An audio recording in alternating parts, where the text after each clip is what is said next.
Welcome to my class. आज हम discuss करेंगे 11th क्लास का चैप्टर 3 का public private and the global enterprises. इसमें हम डिस्कस करेंगे कि ग्लोबल एंटरप्राइजेस और द मल्टीनेशनल कंपनीज।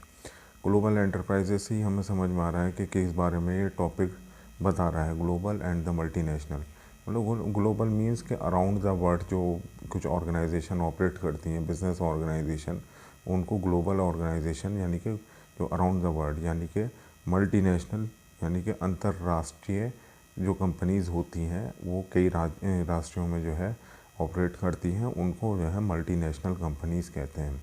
इसके लिए अलग अलग पॉलिसीज़ होती हैं, जैसे कि किसी कंट्री में, होस्ट कंट्री में उनका हेड ऑफिस होता है, रजिस्टर्ड होती हैं और वो मल्टीपल कंट्रीज़ में ऑपरेट करती हैं। जैसे कि एग्ज़ाम्पल पेप्सी रजिस्टर्ड है यूएसए में, नाइकी और Pepe Jeans, Coca Cola, Sony televisions और बहुत सारी कंपनीज़ हैं हमारे अराउंड जो कि बहुत एक होस्ट कंपनी में होती हैं और वो मल्टीपल नेशंस में ऑपरेट करती हैं। इसके लिए पॉलिसी भी होती है, जैसे कि इंडिया में एफडीआई है, फॉरेन डायरेक्ट इन्वेस्टमेंट जिसे कहते हैं एफडीआई, तो वो भी है इंडिया के अंदर, जिसके तहत जो है मतलब बाहर की कंपनीज आती हैं। चलिए हम स्टार्ट करते हैं। Global enterprises and the multinational companies is the companies whose business operation in the extend the beyond the country in which it has been corporated. कि ये वो कंपनीज़ होती हैं जिनका जो है बाउंड्री जो होती है कई और कंट्रीज़ में भी होती है, जबकि वो रजिस्टर्ड सिर्फ एक ही कंपनी में होती हैं, मतलब starting. Global enterprises have their head office in their own one country, but they carry on business operation in the other countries known as the host countries. For example, Pepsi, Coca-Cola companies are registered in USA, where they operate across the world. MNCs are also known as the supranational companies and the transnational companies. कि ये जो हैं बहुत सारे देशों में operate होती हैं। कोको कोला, पेप्सी, नाइकी हुआ जैसे कपड़ा में ब्रांड हुआ, और पेपे जीन्स हुआ, बहुत सारे ऐसे ब्रांड हैं और ये अलग अलग कंट्रीज़ में ऑपरेट करते हैं।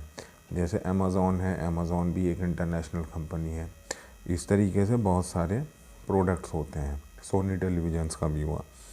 They extend their industrial and the marketing operation through the network of the branches known as the majority owned foreign affiliate in the several countries. LG, Nike and the Hyundai, जैसे Hyundai हुआ, या फिर जैसे कि अब ये Maruti Suzuki हुआ, ये तो एक कोलैबोरेशन हुआ था पहले जो कि अब ख़त्म हो चुका।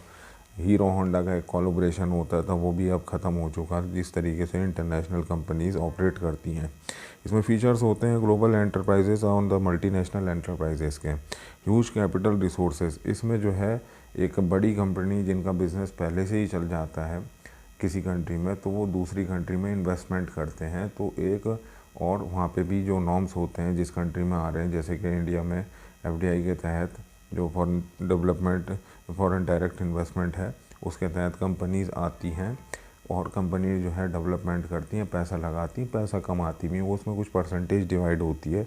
तो दो कोलैबोरेशन मिल जाते हैं, दो अलग अलग जगह के नेशन की रिसोर्सेज मिलने की वजह से अच्छा कैपिटल मिल जाता है और अच्छी टेक्नोलॉजी।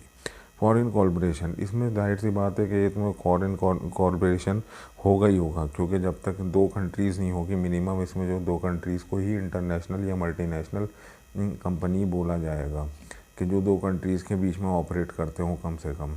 एक कंट्री में अगर कोई ऑपरेट करता है उसको इंटरनल ट्रेड या डोमेस्टिक मार्केट में उसको कंसिडर किया जाता है, लेकिन जो दो कंट्रीज़ में ऑपरेट करते हों वो फॉरेन कोलैबोरेशन यानी कि बाहर के साथ कोलैबोरेशन होने के बाद ही इंटरनेशनल या मल्टीनेशनल कंपनी कहलाएगी। एडवांस टेक्नोलॉजी, इसमें जो टेक्नोलॉजी होती है एडवांस होती है।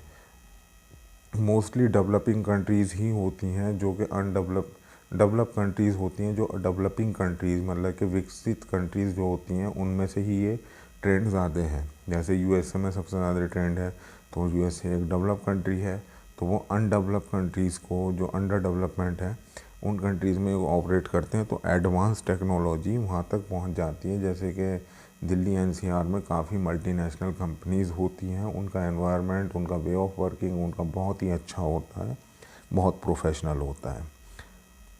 प्रोडक्ट इनोवेशन, मोस्टली जो ये प्रोडक्ट इनोवेशन, इनके पास में रिसर्च टीम बहुत होती है, R&D डिपार्टमेंट होता है। तो ये नए नए प्रोडक्ट, नए नए आइडियाज़, नए नए सेट्स खोजते रहते हैं। जैसे कि मोबाइल हुआ, मोबाइल पहले एक नॉर्मल मोबाइल आता था, CDM में आया, फिर मोबाइल, नोकिया के मोबाइल आए जिनसे सिर्फ बात कर सकते थे, लेकिन फिर इसमें camera, music, screen, touch screen, ये सब चीज़ें आने लगी। तो ये सब क्या है कि ये जो है इनोवेशन की ही वजह से ये सब कुछ पॉसिबल हो पाता है। मार्केटिंग स्ट्रेटजी, इनकी मार्केटिंग स्ट्रेटजी होती है, नई नई marketing strategy. Basically marketing strategy को MNCs ने ही सबसे ज़्यादा अप्लाई किया है। एडवर्टीज़मेंट हुआ, सेल्स हुआ, या एफिलिएट मार्केटिंग हुई, जैसे कि मार्केटिंग हो रही है आजकल फेसबुक के ज़रिए, या फिर एडवर्टीज़मेंट, या टेलीविज़न पर एडवर्टीज़मेंट, रेडियो पर एडवर्टीज़मेंट, या फिर न्यूज़पेपर में एडवर्टीज़मेंट। एक्सपेंशन मार्केट टेरिटरी, अपना बिज़नेस को बढ़ा देना। इनका जो, जब जाहिर सी बात है कि जो एक बिज़नेस ऑपरेट होता है एक नेशनल में, तो दूसरे नेशनल में जाएगा तो उसकी टेरिटरी बढ़ जाएगी। सेंट्रलाइज कंट्रोल, जितने भी ये कंपनीज़ होती हैं इनका सेंट्रलाइज कंट्रोल होता है। जैसे हम मैकडोनल्ड की अगर बात करते हैं, तो मैकडोनल्ड एक अमेरिकन कंपनी है, USA बेस्ड कंपनी है, लेकिन उसमें जो फूड प्रोडक्ट क्वालिटीज़ होती हैं वो एक QAC डिपार्टमेंट होता है जो सब जगह ही एक सा चलता है। जैसे कि दिल्ली में अगर ये कोई मैकडोनल्ड है और फिर कहीं पे किसी और सिटीज़ में कोई मैकडोनल्ड है, तो उनके जो रेसिपीज़ वगैरह हैं और उनका जो कुकिंग करने की एक क्लासेस जो हैं, जो उनका कुक होते हैं, वो सब कुछ सेंट्रलाइज सिस्टम से ही फॉलो अप किया जाता है इसमें। ये क्योंकि मैकडोनल्ड भी एक मल्टीनेशनल कंपनी है। Merit of the global enterprises और the multinational companies, employment opportunity. जब नई कंपनी आती तो नया इनोवेशन लेकर के आती, नया मार्केट आती, उसको नए पर्सनस की ज़रूरत होती है। तो एक प्लेस पे जहाँ पे कोई कंपनी नहीं है, मान लीजिए किसी रूरल एरियाज़ में मैकडोनल्ड नहीं है, तो उस जगह पे मैकडोनल्ड खुलेगा, तो वहाँ के एक लैंडलॉर्ड को भी एम्प्लॉयमेंट मिलेगा जो किराए पे देगा। वहाँ के जो वर्कर्स होंगे उनको जो है काम मिलेगा, कुक्स जो हैं उनको काम मिलेगा। तो इस तरीके से एक नया